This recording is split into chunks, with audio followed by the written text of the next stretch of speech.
Neff presents an unabridged recording of The Red Winter, Book 5 of the Tapestry, written and performed by Henry H. Neff.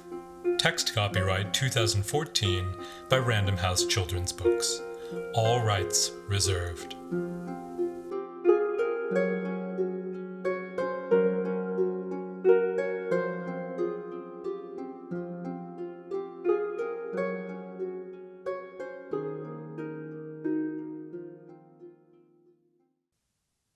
Chapter 12. A Lady in Black. The ravens croaked and squawked, cocking their heads at Max as he walked down the slope to the stream bed. The hillside, and indeed all the valley, was choked with bodies, demons and Vais, Ettins, ogres, and humans, all in various states of decomposition. Some looked freshly killed, others were just sun-bleached bones, but all were fair game for the ravens and wolves. The Mauryan's attendants gorged themselves, picking at corpses like it was a grisly buffet. The Mauryan had yet to acknowledge them. As Max drew closer, he saw that her shroud was not of cloth but raven feathers. It hung loose and open, revealing a withered, naked body of dark gray flesh, riddled with open wounds. Matted black hair hung limp about her face, spilling over her shoulders and back. Her arms were lean and strong, her fingers nimble as she rinsed and squeezed the tunics and banners of the fallen. Something moved beneath her shroud. A tiny hand reached out to clutch a tangle of the goddess's hair. Peering closely, Max saw not one, but two small infants suckling at her breasts. "Do you know me?" The Mauryan's voice was female, worn with age and surprisingly quiet.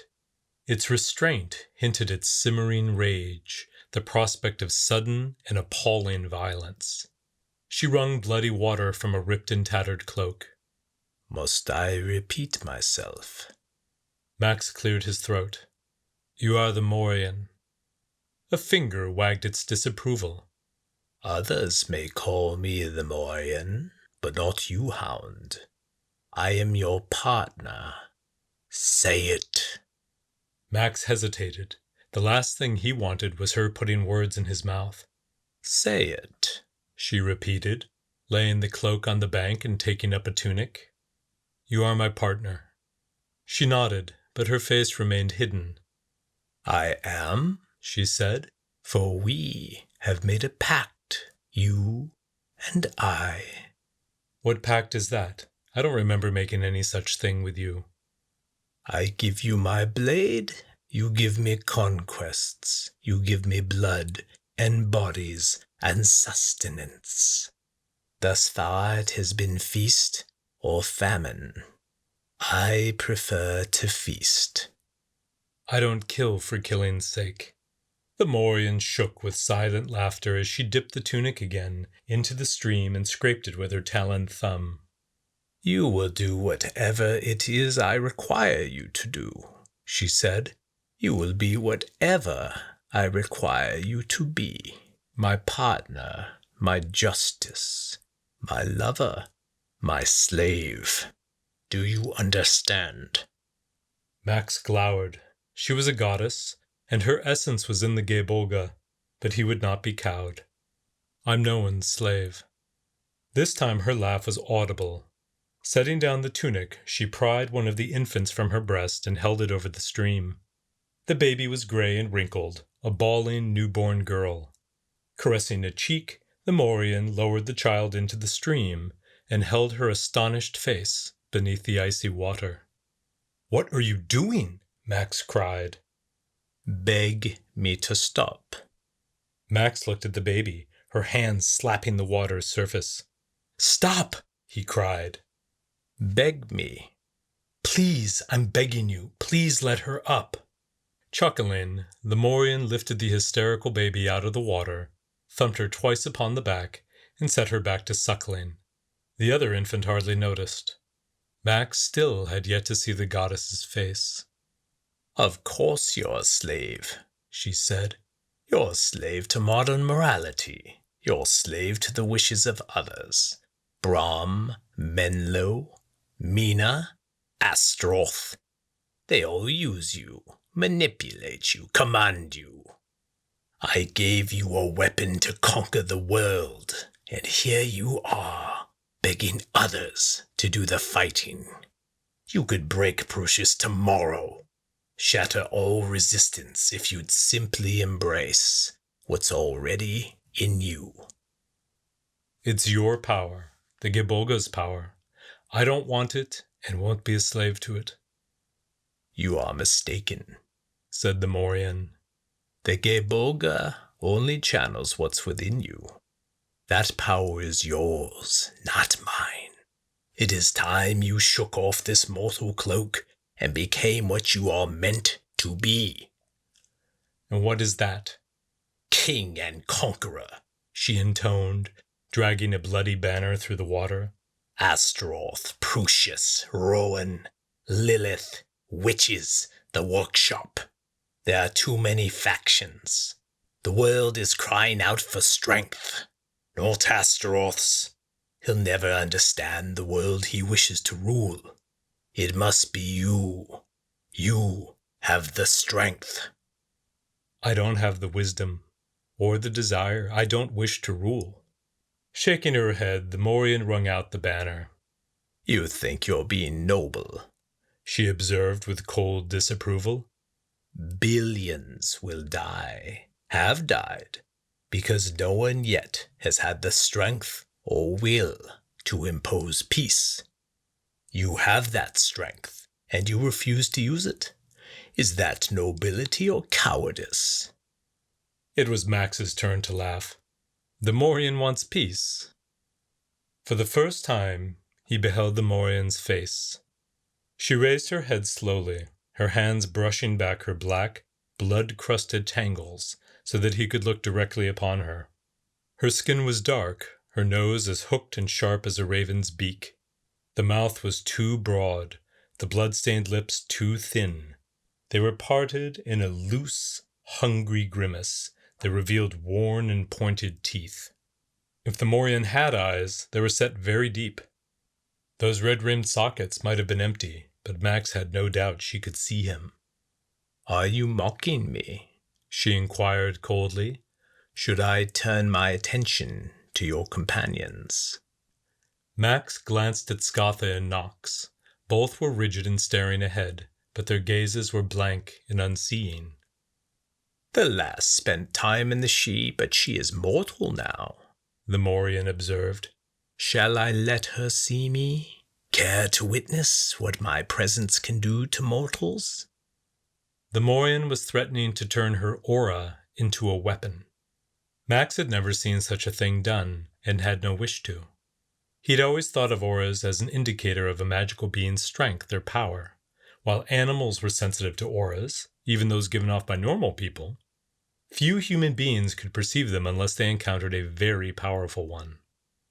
Max had encountered many powerful auras. By far the greatest had belonged to Lu, the Fomorian, Astaroth, and now the Mauryan. Their auras were fundamentally different from those of lesser spirits, and even greater demons. One could feel the power radiating from them, almost crackling at invisible frequencies. Max knew his aura was powerful as well. When the old magic burst forth, his enemies could not even look at him. But he had never thought of it as something that could be manipulated and controlled. But perhaps he'd been wrong. The Mauryan was doing so now, keeping it at enough of a simmer to paralyze Scatha and Nox. What would happen if the Mauryan chose to unveil her presence entirely? Max did not want to imagine the consequences. It would be like staring at an eclipse. No, said Max. Please don't. Your heart is too weak to be a god, she spat. Invite me in and I will do what you cannot. Let me use your body, hound. As partners, you can end this war, and I can sate my hunger. What say you? Max shut his eyes. No, I can't. I will give the Gibolga back to you. I don't want it if this is what it costs. The Mauryan tutted. My boy, I'm afraid that's impossible. Your blood is in the blade too. We are one now, Max McDaniels, and I won't be ignored. The blade may be ours, but my body is my own. The Mauryan considered this. There is another way, she mused. What way is that? Give me a son, she hissed. Give me a son, and I will raise him. Give me a son, and he will do what his father could not. Give me a son, and I will bother you no more. When Max remained silent, the Mauryan began to laugh. Don't let my appearance dissuade you. I can be whomever you like. As she spoke, her nightmarish visage gave way, and the Mauryan became Scatha. When Max hesitated, she gave a knowing leer. Perhaps your heart's confused. With a sudden rippling, the Mauryan's appearance changed. Scatha's dark hair turned to auburn. A fair complexion became tan and freckled. She was Julie Teller, exactly as Max remembered her during his first week at Rowan. You never forget your first love, do you? Said Julie. I'm not giving you a son, said Max. The Aussie girl leaned forward and flashed a devilish smile. Perhaps you'd prefer someone more experienced?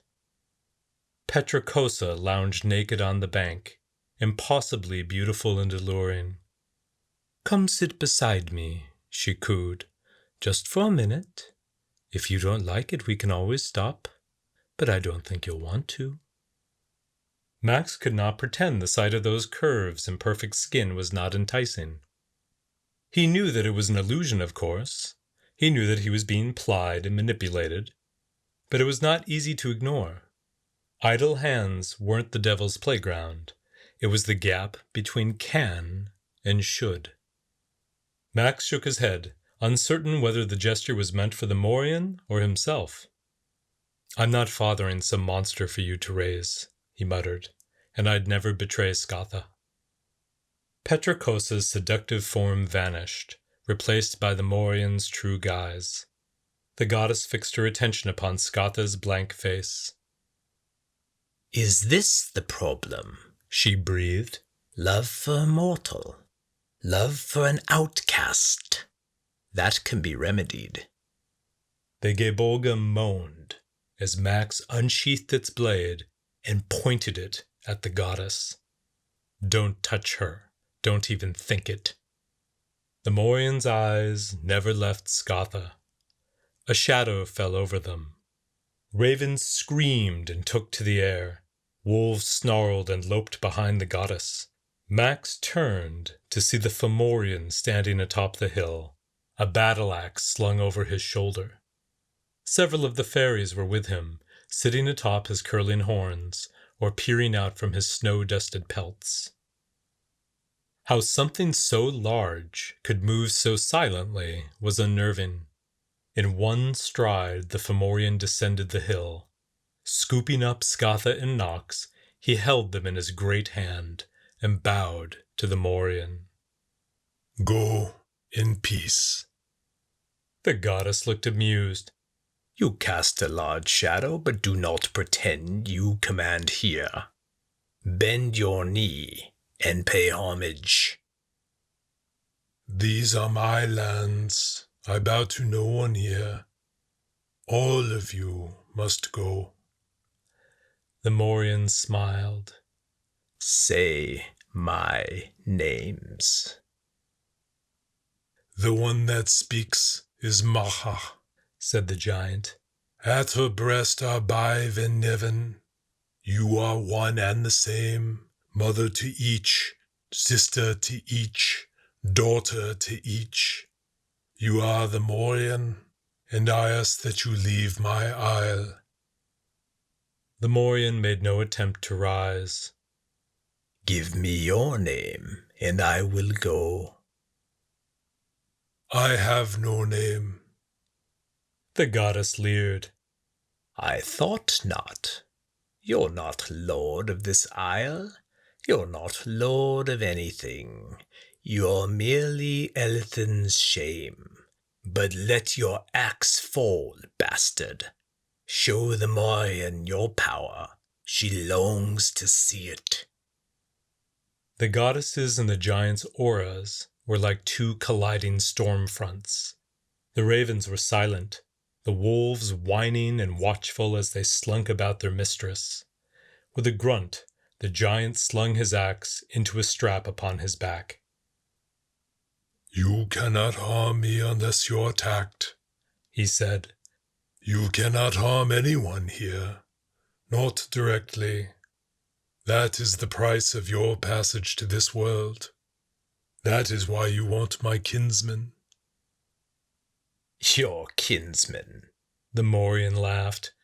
Little does he resemble you. The hound is fair as any in the Sidhe. Even proud Elethin would have claimed him. "I know what I am, and my roots are sunk deep," the giant growled. "This is my isle, and you must go. You are not welcome here." Am I not? Said the Mauryan. The goddess gazed at a fairy that was clinging to one of the giant's horns. What is your name, Shining One? The fairy appeared petrified to be addressed directly by the Mauryan. Averting her eyes, she bowed low. Samara, my lady. You've more courtesy than your master, said the Mauryan. You may accompany me back to the Sidhe, my dear. All who dwell with Elethin's bastard may accompany me. I will leave this very hour. Those who spurn my invitation shall be denied the Sidhe forever. Go and tell the rest. With a flutter of wings, the fairy hovered hesitantly before the giant. "Do what you must," said the Fomorian. "Paths to the Sidhe are few. The Mauryan's offer will not come again. You are free to go. Many will wish to join you." The fairy zoomed off, weaving through the falling snow like a dragonfly. Max scowled at the Mauryan. "They're what he loves most," he said. "Why would you take them from him?" The Mauryan was unmoved, her dark eyes fixed upon him as she raised a finger in stern warning. Worry about what you love most. Invite me in, or give me a son. Which shall it be? Neither. Dipping her hands in the stream, the Mauryan washed them clean. So be it. Youth will have its way. But tell me, Hound, has anyone shared your gess with you? No. Ask the Fomorian to tell you. It is time you knew. But keep them close. Don't even tell the girl. If your enemies learn your gess, they will use them against you. Why are you telling me this? Max asked quietly. Because one ill turn deserves another. With a soundless laugh, the Mauryan rose to her feet. Clutching the infants, she walked straight into the nearest hill and disappeared. In her wake, a golden light peeped forth from the hillside. Where it shone, the soil slid away to reveal a man-sized tunnel leading deep within the earth. Into the tunnel flew the ravens, screeching and cawing. The wolves came next. Last went the fairies. They appeared from everywhere to accept the Mauryan's invitation. A few stopped to bid the giant farewell, but most were too anxious to depart for the Sidhe while the portal remained open. The Fomorian watched their exodus in silence, his expression unreadable. He might have been carved of stone, but for the occasional flick of his lamb's ears. When the tunnel dimmed and the gate faded, he turned and walked up the hill, crunching bodies and armor beneath his great hooves. When he noticed Max following, he scooped him up without breaking stride. Max sat within the giant's cupped hands. Scatha and Nox were no longer frozen and spellbound, but sleeping peacefully. The Fomorian's hands were warm and dry, his skin thicker than elephant hide, and covered with scars the size of kite shields. The wind whistled through gaps in his fingers. Max peered out to see a dim red sky. Below them, snow blew across the dark hilltops. The giant did not go straight back, but went instead on a rambling walk around the isle's perimeter. He had grown so large he could pace its entire coastline in less than an hour. Hills and forest, beaches and cliffs slipped steadily past. The Fomorian might have been a mountain of mist as he walked the boundaries of his land. His footfalls made no sound. They seemed to drift past small villages and lonely farmsteads, like fog off the Irish Sea. Max was surprised to see there were humans living on the island. He supposed he shouldn't have been. There were humans living here before Astaroth came to power. The isle was probably one of the safest places for people in the aftermath, so long as they didn't anger the giant. Cities had faded, of course, along with most people's memories of life before Astaroth, but there still must have been millions of people scattered around the world, surviving as best they could in this new age. Mankind was nothing if not resilient. There had been humans in Zenuvia, too, and Piter's Folly. Thousands of refugees arrived at Rowan every day, perhaps more since their victory over Prusias. Humans even lived in Bliss's capital. In his own way, Prusias was very fond of humans, their passions and quirks, their talents and foibles. When Max had been his unwilling guest, he'd heard the King of Bliss quip that he'd wished he'd been born human. The real joke was that he wasn't kidding, not entirely. There were times Max wished he'd been born human too. He didn't want to be Lou's son, to be an object of interest for gods and demons and everything in between. Life had been simpler before he'd known anything about magic, or the Sidhe, or even Rowan. He wanted to go back, wanted to be that boy again. What would life have been like if he'd never boarded that fateful train to Chicago? Fateful. Was it fate? Did he have any say in how his life would unfold, or was he simply marching along to the beat of an invisible drummer? Or was one's life a combination of both, an opportunity to exercise free will at pivotal, orchestrated moments? What choices had he made tonight? He chose to leave the giant's caverns and wander the isle until they fell under the Mauryan spell. Had that truly been a choice? The question weighed heavily, for the consequences of his meeting with the goddess seemed enormous. He had made an enemy tonight, an immensely powerful enemy at a time when he could not afford one. It was one thing to bring the Mauryan's wrath upon himself, but Scatha and the Fomorian were now involved. The giant had lost a great deal this evening. What would Scatha lose? Should he have done what the Mauryan asked? His mind went back to what Scatha had said aboard Ormenhide. Never invite a god into this world. To give in to the Mauryan would have been doing just that. Max suspected Scatha would have agreed with his stand. He just prayed she wouldn't be the one to pay for it. It was late when they returned to the giant's home. The caverns were dark and largely empty. There was no singing or feasting, no telltale glimmers of fairy light from the depths of tunnels or pools. A few of the dewdrop fairies remained, but the Fomorian's chief companions would be sea, stone, and tide. Crouching, the Fomorian set them gently on the floor so Max could take Scatha and Nox to their room. Laying them on the bed, Max covered them in blankets and returned to the main cavern, where he found the Fomorian roasting oxen before a roaring fire. Max sat on a nearby boulder and watched him turn the spit. "I'm sorry," said Max. The Fomorian grunted. "They will be happier in the Sidhe." "I should have heeded your warning," Max admitted. 4 eyes swiveled to look at him. "You did heed my warning." "You told Scatha we should stay in the caverns." "Not that one," said the giant.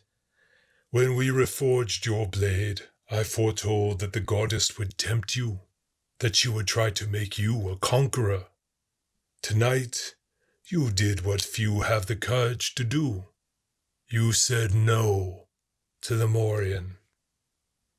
"I'm afraid of the consequences." "They may be difficult," the giant admitted. The Mauryan does not bring joy or contentment. That is not her nature. Your choice will have consequences. Whether good or evil, none can say. You chose what you thought was right. That is all one can do.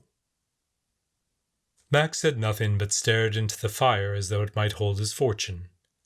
Fat dripped onto the coals, hissing and crackling. "Do you know my guess?" he asked the giant.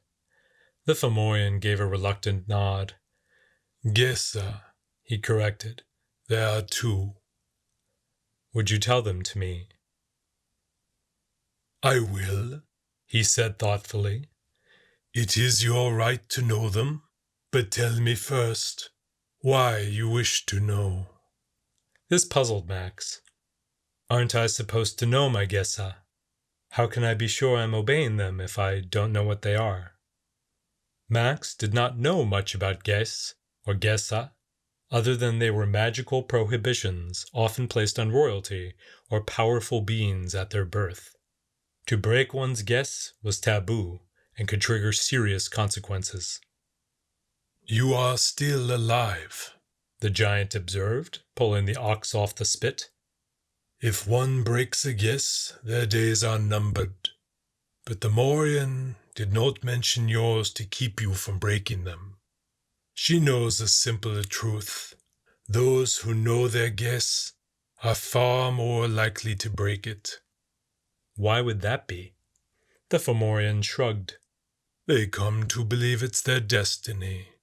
If I showed you 1,000 doors and said you could enter all but one, which would you wish to open? The one forbidden to me.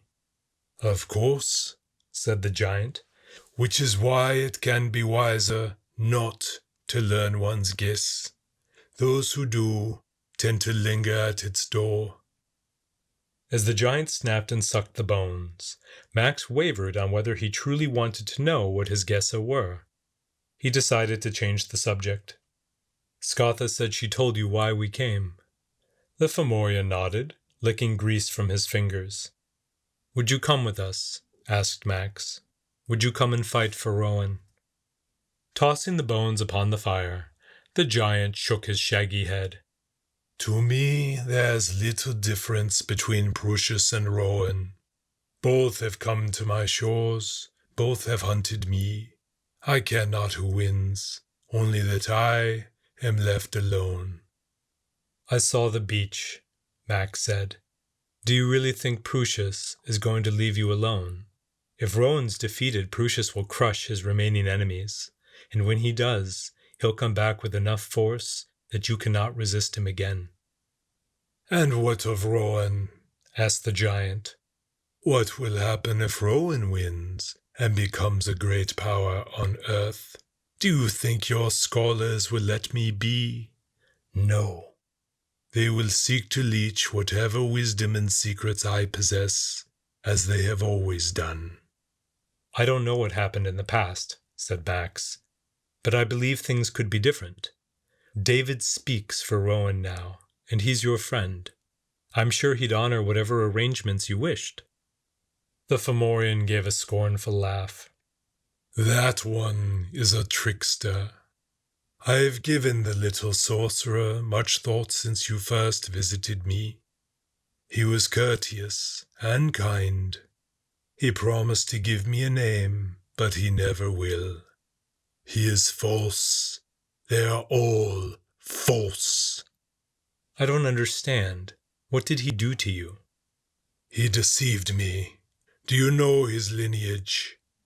"He's Elias Brahm's grandson." "Aye," said the Fomorian.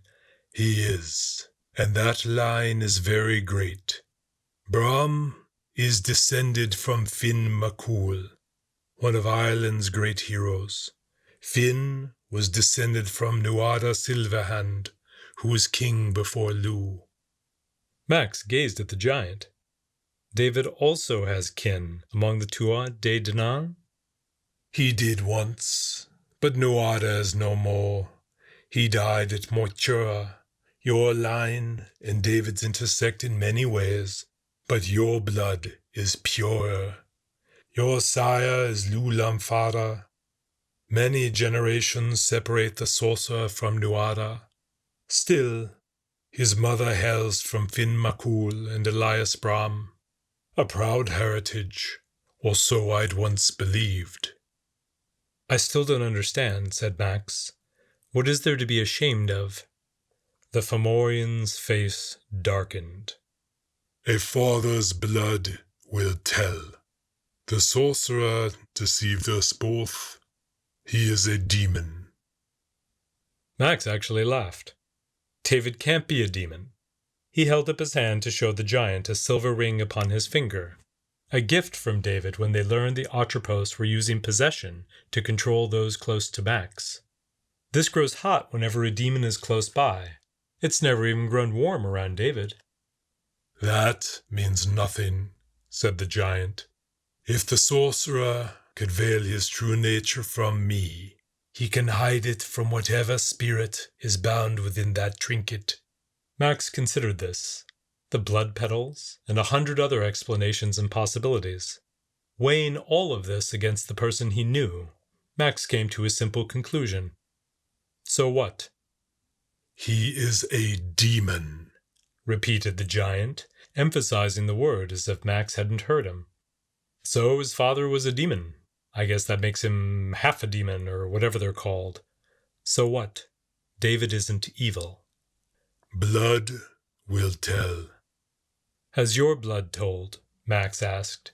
Your father was cruel and shallow. He didn't even give you a name. He was a monster, but you're not. You're not cruel or shallow, at least I don't think so. You chose to be something better. So has David. He hid what he is, muttered the giant darkly. I'm starting to see why. The giant said nothing, but stared into the flames. Max sat for several minutes, meditating on these latest revelations and letting the fire's warmth sink into his bones. At length he stood. Would you tell me my gessa? He asked. The Fomorian considered him gravely. You still wish to know? Yes. The giant nodded. Very well. These are the bonds that were placed upon you at your birth. The hound may not refuse a dying wish, or knowingly slay his kindred. If you break either gess, your life is forfeit. Do you understand? Max nodded, committing the words to memory. I'm pursued by assassins that share my blood. Would they count as kindred? If they share your blood. Max frowned. But I've already slain one. Why didn't that guess take effect? The Fomorian considered. Did you know he was your kin when you struck the blow? Max recalled his battle with the clone in Prusius's arena. He'd only known his armored, faceless opponent as Myrmidon. It was not until the match was finished that he'd learned whom he'd been fighting. No, he said. I guess not. But the others, I know who they are. Are you saying that if I slay them, I also slay myself? The giant's response was not comforting. A guess is often inconvenient, he said. Perhaps your friends can deal with these foes. Max wasn't certain he had any friends who could deal with the clones. Cooper already tried and was thoroughly overmatched. This could turn out to be a serious problem. But for now, he wanted to check on Scatha and Nox and get some rest. We'll leave tomorrow, he said. Thank you for helping me. The giant inclined his head. Go in peace, Hound. I do not expect we will meet again. Maybe not, said Max, but I want you to think about one thing before I go. The Fomorian gazed down at him. You've lived a long time, said Max. In all those years, how many people have understood you, offered you their friendship, and vowed to give you what you value most? Because that's what David Menlo did. Whether you choose to help him is up to you, but he deserves your respect. The Fomorian said nothing. Max walked across the vast cavern, his eyes trained upon his long shadow. Stopping at the archway to Scatha's room, he turned back to bid the Fomorian farewell. But the giant was gone. Only the fire remained, its smoke winding up and out a hole in the ceiling. The next morning, Scatha had no recollection of their hike or meeting the Mauryan. Max did not tell her of it or of his conversation with the giant. They woke early, prodded Nox into reluctant motion, and breakfasted alone in the great cavern. There was no sign of the giant, but supplies had been left for them, barrels of fresh water, salted fish, smoked venison, and tart green apples. There were also warm sealskins and furs, for the weather was only getting colder. As they checked their gear and coaxed Nox into trying a herring, Scatha shared their new objective. We're to make for Enlil. Max made a face. Enlil's 500 miles west of Prusias. Why doesn't David want us joining Rowan's army? I think he wants us to recruit an army. Enlil's just a little barony, said Max. If it could supply many troops, Ms. Richter would have sent experienced agents there, not Sarah and Lucia. Technically, Connor is one of Prusias's Bremas, but I can't imagine he has that much influence. How long has it been since you've seen him? Almost 3 years. Connor left the same day Mum did. Well, said Scatha, apparently Connor's made some new friends. David said he'd send us all the details using spy paper. Once we sail beyond sight of the Fomorians' island, it should work again. Elder Vise, Max mused. That's what he's sending us after. 2 lived near the farmhouse where I first met Mina. Nix and Valia were kind, but they weren't soldiers. Not even remotely. Unless David knows something we don't. We might fail at 2 missions. David wouldn't send us to Enlil if it wasn't important. Anxious as Max was to join up with Rowan's main force, he had to agree. Still, he wasn't thrilled with this new assignment. He hadn't been chosen for the Red Branch because he was Rowan's best spy or diplomat. Max was a fighter. In Bliss, not Enlil, was where the fighting would be. Rowan's fleet was probably just making landfall. Still, Scatha was right. David weighed his options so carefully it was likely the operation's success depended on Max's and Scatha's direct involvement. He supposed they would know more once they had sailed beyond the Fomorians' influence and the spy paper could work once again. While he preferred to rejoin Rowan's army, it would be good to see Sarah and Lucia and enjoy a reunion with Connor Lynch. Max had changed a great deal in the past 3 years. He imagined Connor must have too. By mid-morning, they had activated Ormenhide, which rose and fell on the cold gray shallows. The wind was already blowing in frigid gales, and Nox huddled beneath sealskins by the prow, where she fixed her steward with a sour stare. The Limerick was trading gold coins and warm, leisurely days for an open boat on wintry seas. She was less than pleased. When Max secured the last of the barrels, he thumped Ormenhide's salt-crusted masthead. "Laita Enlil," he murmured. The enchanted ship pushed forward through the water, its prow carving a path between 2 wrecked ships. While Scatha lit a fire, Max gazed back at the isle, hoping for a final glimpse of the Fomorian. But there was no sign of the giant upon the bluffs or beach. There was only a small, dark figure that watched them depart. She stood motionless on the cold sand, while her ravens wheeled about the dull red sky. A lady in black.